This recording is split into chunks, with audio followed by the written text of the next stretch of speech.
Ang gugma mao ang universal nga bili nga nagbugkos kanatong tanan. Nagsilbi kini nga pundasyon sa atong kultura nga kabilin. Nagpauswag sa atong tradisyon ug naghiusa kanato sa usa ka buhi ug mauswagon nga katilingban.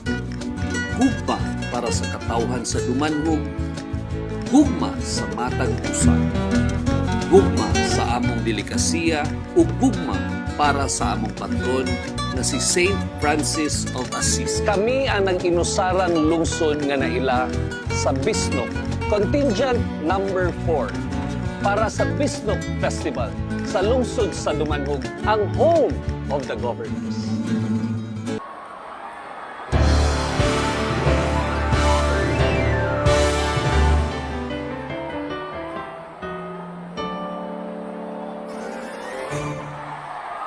Ako si guwapo, maskulado, Doroteo ang ngalan ko. Simple ang pangandoy, tumanhog ang gugma ko. Kahumuat sa lechon, murag yun akong perfume. Ug una sa tanan, ako di ay sigwapa nga impyang.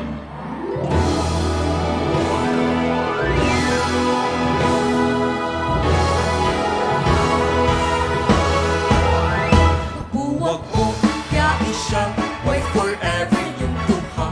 Di mo bagay kaya sa isa't isa. Tuwan hugugma ko halaran ka, sa kanunay ikaw lang balikan ka. Pagkalamian sa timpla, sa pagkaon makagana. Lamian nga lechon, Bisaya nga manok, tumanhog nga Bisno.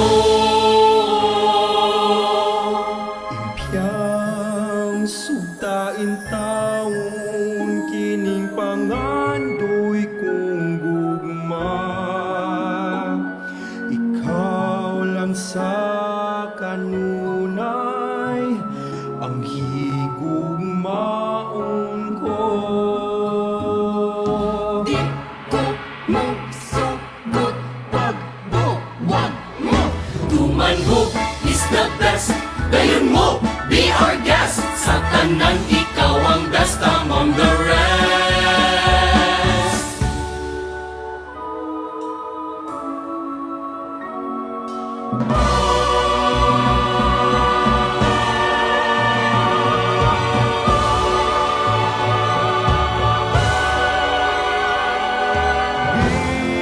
Nasa among kabukiran.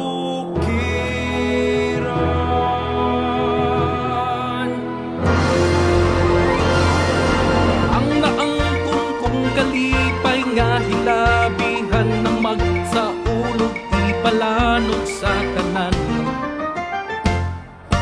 Sa timplada ang kaunugana, balik-balikan o pangitaon sa kanunay ka. Bililhon ka nga ka sa Bisno, sa Dumanhog, kinamak sa ulo. Dali dayon sa among lugar.